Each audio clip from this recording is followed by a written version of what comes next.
So, question 1. Who was the first prophet of Allah subhanahu wa ta'ala? Guys, scream this out.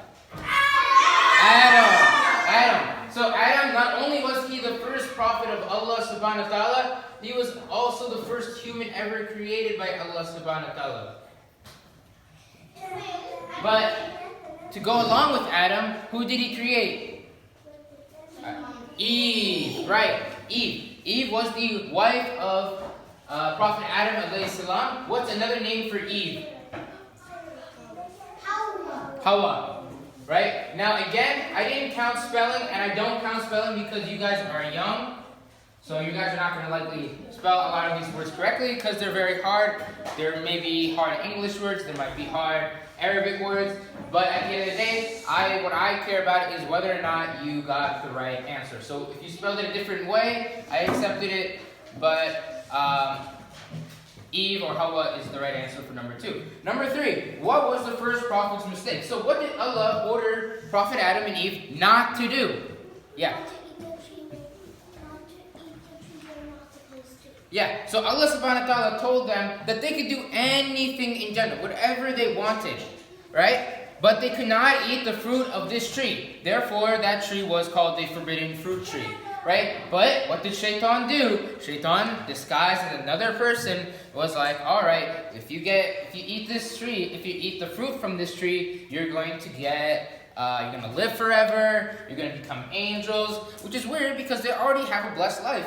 Why are they listening to Shaitan? So that was their mistake. So they ate the fruit. They ate the fruit. Good job. The forbidden fruit. But how does it make you turn into an angel? No, that's the lie. It doesn't make you become an angel, right? That's what Shaitan said. Shaitan is like, hey, it's going to make you become an angel. Did they become angels after that? No. I can see you in the video. I think that's the point of a video. Alright? I don't know what's surprising about a video. Alrighty. So, before Shaitan did not bow down to Adam, alright, so when Allah created Prophet Adam alayhi salam, he told all the angels and all his servants to bow down, but Shaitan was like, oh, no, I'm not going to bow down because he was jealous. What was his name before that? Because he was a very respected person. Iblis, good. Iblis was the first name of Shaitan. That was before he disobeyed Allah subhanahu wa ta'ala or tried to convert people to the wrong path. Alright? So what is Iblis? What is Shaitan? Because he's made out of fire. And what creatures are made out of fire? For number 5. Yeah. Jinn. Good. Jinn. Or you can write devil. Right? Because, well, that's like the English version of jinn. Not necessarily 100% true. But if you wrote that, I accepted that as an answer. But jinn is the answer that I'm looking for because Shaitan is a jinn and creatures that are made out of fire are jinn. Whereas, what creatures are made out of light? Angels, right? Alright, we're on number 6. Who are the 3 people Allah sent down to earth? Name one. Because you didn't answer. Alright, name one. Shaitan. You want to go for the big one. Shaitan. Alright, yeah. Eve. You guys are going backwards on this. Eve. And, yeah, last one. Adam. So Adam and Eve, they did not listen to Allah subhanahu wa ta'ala. They disobeyed him by eating the forbidden fruit tree. So they were taken out of Jannah and they were put onto earth because, well, they made that mistake. They disobeyed Allah subhanahu wa ta'ala, listened to Shaitan. Now Shaitan was put on earth to trick people into the wrong path because now instead of being born in Jannah, we are now on earth and we have to earn Jannah. Now Shaitan is there to trick people into the wrong path. Therefore, we have to avoid Shaitan by doing good deeds, by listening to Allah subhanahu wa ta'ala, by praying, and by, following the 5 pillars of Islam so that we can earn Jannah and so that Shaitan can be not affecting our lives, not to negatively affect our lives. Alright? Yeah. Alright, number 7. Now this, I accepted multiple answers for the question. There are there are multiple answers that I accepted. What lesson do we learn from the story of Adam and Eve? Name one. To listen to Allah subhanahu wa ta'ala. What else? To obey Allah subhanahu wa ta'ala. Good. And, yeah. Don't listen to the evil shaitan. That is good. Alrighty, so we said multiple answers. So we said obey Allah and don't listen to Shaitan. Alrighty, number 8. Does anyone want to read number 8? Yeah. Well, do you want to read? Like, read number 8. What's question number 8? Read it. Who was the good son of Adam? So we know how many sons did Adam have? 2, right? So one of them was good, one of them was bad. Name the good one. Habil. Habil was the good son of Adam. Why was he a good son of Adam? Well, when Allah told him or ordered him to do a sacrifice, he was really good at doing that sacrifice. He was like, hey, let me look at the best sacrifice and let me sacrifice it for the sake of Allah and Allah only. But who was the bad son of Adam? So if we already said Habil, then it's Habil. Right? Habil. Habil was the bad son of Adam because not only, well, he did know that he had to sacrifice something for the sake of Allah subhanahu wa ta'ala and Allah subhanahu wa ta'ala only. He didn't really care too much. He was like, let me be lazy about it. And when he was lazy about it, well, he didn't do a good sacrifice. And he became very jealous when, when Allah, gave him the reward, but not himself. So Habil was the bad son of Adam. Alright, so number 10. Who did Habil listen to? Yeah. No, Habil. Who did Habil listen to? Yeah. Allah subhanahu wa ta'ala. Because, so we already said that Habil listened to Allah subhanahu wa ta'ala because, he wanted to please Allah subhanahu wa ta'ala and attain the maximum reward. Whereas Habil, who did he listen to? Yeah. Shaitan. Why was he listening to Shaitan? Because he was jealous. Because he was jealous of his brother. His brother was going to marry the person that he wanted, and Allah subhanahu wa ta'ala accepted his sacrifice, not Allah accepted Habil's sacrifice, not his sacrifice. So he became very jealous. And then, by becoming jealous, what bad deed could Habil do? Yeah. He threw a rock at his brother. Threw a rock at his brother. And what did that do to his brother? Killed him. Yeah, it killed his brother. So Habil killed his brother. He sacrificed him. No, he didn't sacrifice him. He was jealous, right? So he threw a rock at him and he killed him, right? All right, number 14. Oh, sorry, number 13. What was the bird doing in the story of Habil and Habil? So this happens after Habil kills Habil. So what was the bird doing? Yeah. He was showing Habil how to bury All right, so the answer for that, number 12, was burying another dead bird. So he was basically showing Habil how to bury his brother in respect after he made that mistake by listening to Shaitan. And that's how or why we start burying people that have died, because Allah subhanahu wa ta'ala sent that message to Habil and Habil. Alright, number 14. What lesson do we learn from the story of Habil and Habil? There's again multiple answers to this question. Name one. To be never jealous of your siblings. Never jealous, alright? Never jealous. Just be never jealous. It doesn't have to be just with your siblings. Just don't be jealous of anything except wanting to please Allah as much as you can. Name another one.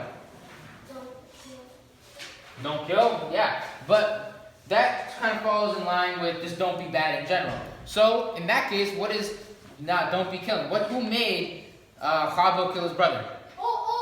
Shaitan. Shaitan. So if Shaitan is making you, we should not listen to Shaitan. And that means that the opposite of that will be listening to Allah. It's okay, we already got the multiple answers. Alright, number 15. What is taqwa? Taqwa, remember that example? What? Again, that falls under not listening to Shaitan, because what made him not listen to Allah subhanahu wa ta'ala?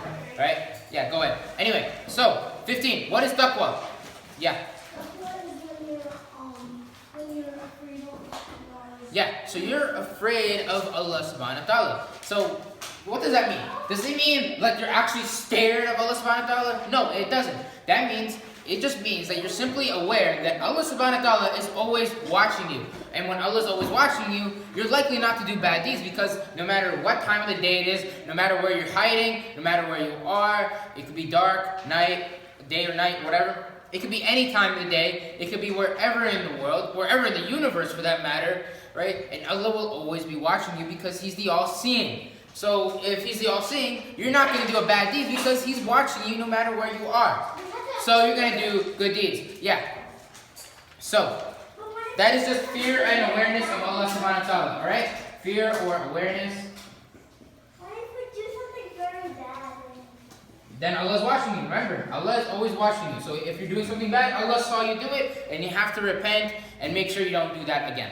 Alright, number 16. How will you remember Allah subhanahu wa ta'ala? Again, there's multiple answers to this question, but I'm going to write 5 pillars of Islam. Now, why am I saying that? Well, it follows, any example that you guys gave me for this number 16 falls under the 5 pillars of Islam. So, what is the first one? Shahada, by saying La ilaha illallah Muhammadur Rasulullah, right? You're saying that there's no God that deserves to be worshipped besides Allah subhanahu wa ta'ala, and Prophet Muhammad sallallahu alayhi wa sallam is his last messenger.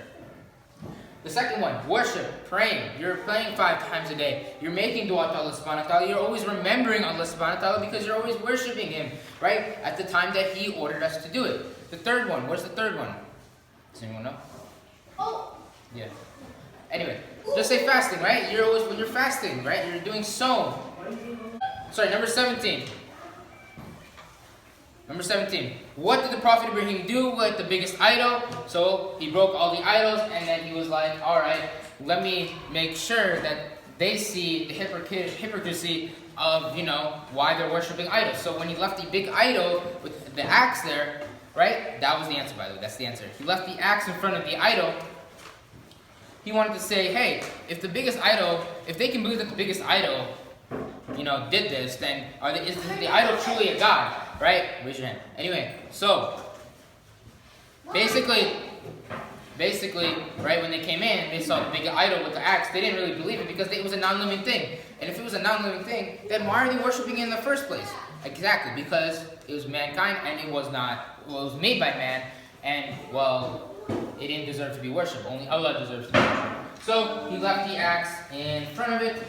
Alrighty, so we're on number 18. 18. What did Prophet Ibrahim survive when people found out that he broke the idols? Guys, raise your hand. Ibrahim survived a big fire, so that's good. You got that right? 18, a big fire, because Allah subhanahu wa ta'ala was like, it's not your time to die, right? You have more to do in your life, and therefore you're going to survive this fire, and Allah made sure that the fire did not burn or became cool for Prophet Ibrahim, and he survived that. Alrighty, so number 19, we take a different turn and we go to the story of Prophet Yunus. Where is Prophet Yunus actually from? Alright, I want the actual village name. A lot of people put a village in a certain country, right? Again, I accept that as an answer because it means that you actually did study for it.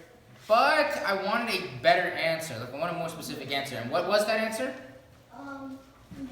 Nainoa, right? Number 19 is Nainoa. Again, I didn't count spelling, so if you got some portion of Nainoa correct, or you were trying to spell out Nainoa, I recognize that, and I gave you full points for that, alright? So, what was Prophet Yunus's mistake? Pretty easy one, right? A village and you didn't count it. Well, yeah, because I wanted a village name, right?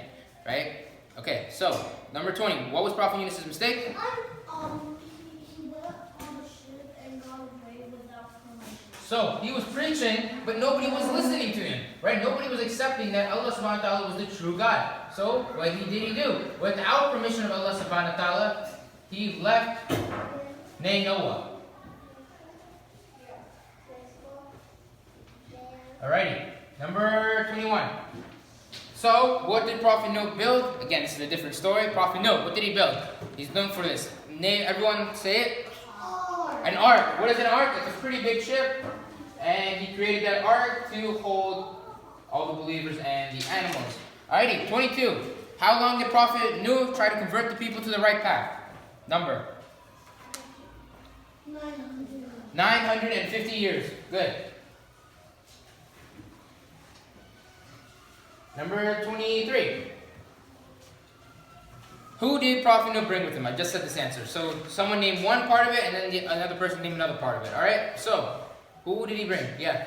The animals. He brought animals. He brought Well, 2 of each animals, 1 boy and 1 girl. And that is so that the animals can continue after the Great Flood, right? So they can, create a new species and basically become, well, not extinct. Alrighty. What is another group of people that came with him? Say it louder. The believers. Alrighty. So the believers came with Prophet Noah. Alrighty. 24. What do we learn from the story of Prophet Noah? Basically, there's 2 main ones, and one of them is the easiest one that you're all probably going to say is obey Allah subhanahu wa ta'ala. That's basically the lesson of most Islamic stories. However, there's a pretty big lesson within this story, and that is fear of Allah's punishment. Now, why is that important? It's important to realize that Allah subhanahu wa ta'ala easily flooded the earth with a massive flood that wiped out all the disbelievers and all the animals, right? Except for the ark filled with 2 of each animal on earth and all the believers. And that only shows the most important part, that Allah's punishment in hellfire is infinity times worse than what he can do on earth.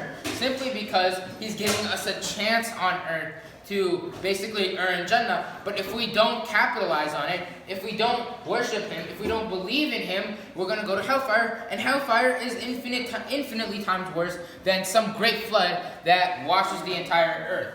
So, that's the big lesson of number 24 of the story of Prophet Noah. It's fear of Allah's punishment. Alright, I've got to put Allah's name here.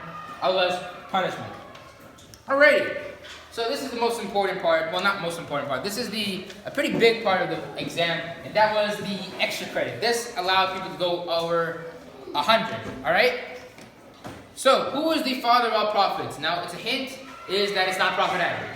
Why is it not Prophet Adam? Well, he is technically the father of all humans, right? Everyone's descended from Prophet Adam, Eve or Hawa, right? But there's a reason why that he's not, it's someone else. So, who is the father of all prophets?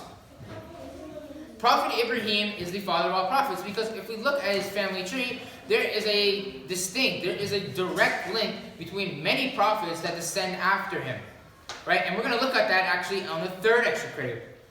But before we get to the 3rd extra credit, who is the only other person besides Prophet Adam to not have a father? Now this was a hard question, right? I only mentioned it once in this class. What do you think it is? Prophet Muhammad did have a mother and a father, right? Yeah. The thing is that Prophet Muhammad's father died before he was born, and mother when he was really, really young, unfortunately. But he was born technically with both a mother and a father. Anyone want to try it again? Yeah. Prophet Isa, or another name for that is Jesus, that the Christians follow. Basically, Prophet Isa was born, according to Islam, what we believe in is that Prophet Isa was born with just a mother, right? Maryam or Mary, and basically, Allah is not his father. I know a lot of people like to say that. It's not. Allah was not his father. It's just one of the another miracles of Allah subhanahu wa ta'ala. So Prophet Isa was born without a mother, right? And he's the only other person, or other human, or other prophet, whatever you want to say, that was born without a father. He was born with a mother, but just like Adam, he was born without a father. Prophet Adam was the only person that was born without a without a mother or father. Okay? Alright, so make a family tree of Prophet Ibrahim's family. Make sure to include Prophet Ibrahim, Prophet Ismail, Prophet Ishaq, Prophet Yaqub, Prophet Yusuf, and Prophet Muhammad. Now, I guess a lot of people had a bit of an issue here because they started drawing trees. Family tree is just another way of saying how are they related. Alright, so even if you wrote it out, I would have accepted that. But basically what I'm trying to say is how are they all connected? How are they all related? So Prophet Ibrahim, he's the father. He's at the top, right? And after that, there are 2 people that come after Prophet Ibrahim, right? And they have 2 lines, right? One is Prophet Ismail, right? That was a son that he really wanted to have initially, right? Because he was taking a lot of time to get a son. He was making dua, and eventually he became, Prophet Ismail came. Now there's a whole other story that you're going to learn in the future years regarding Prophet Ismail. But as of right now, just know that Prophet Ismail was the first son, and then the second son was Prophet Ishaq. Now I'm going to look at Prophet Ishaq quickly, alright? Prophet Ishaq, he had a son named Prophet Yaqub. And Prophet Yaqub, he had a bunch of sons, and another prophet that came out of Prophet Yaqub was Prophet Yusuf. So if you look, it goes from Ibrahim, Ishaq, Prophet Yaqub, and Prophet Yusuf. Now, if you look at Prophet Ismail, right? It goes from Prophet Ibrahim to Ismail, but it doesn't just stop there. After many generations, his great grandson was the last prophet, and you guys know him as Prophet Muhammad sallallahu alaihi wasallam. So that's what I meant by make a family tree. I didn't mean to make a little tree and then make apples on it, right? I saw a lot of people draw that, right? That was basically what I was trying to do. All right, yeah. What if you made a tree and inside? If you made a tree, right, and then made it like connecting, then I would accept that too. Yeah, like in the apples where the names. Yeah, but you have to connect it though correctly, okay? Now, the essay question, I was kind of lenient on this because some of you guys didn't even answer it, but basically I wanted you to basically tell what the Prophet did in like a couple sentences, then what a lesson that you learned from it, and then what you're going to do. So in the story of Habil and Qabil, Habil was harsh. Qabil was jealous that Habil was getting his sacrifices accepted. He was going to marry someone that he wanted, and he ended up killing him. What lesson do we learn? Don't listen to Shaitan, because he's going to trick you. And then what are you going to do? You're going to say, A'udhu billahi minash shaitanir rajim, Bismillahir Rahmanir Rahim, because you don't want Shaitan to trick you. And that's basically the solutions to our test.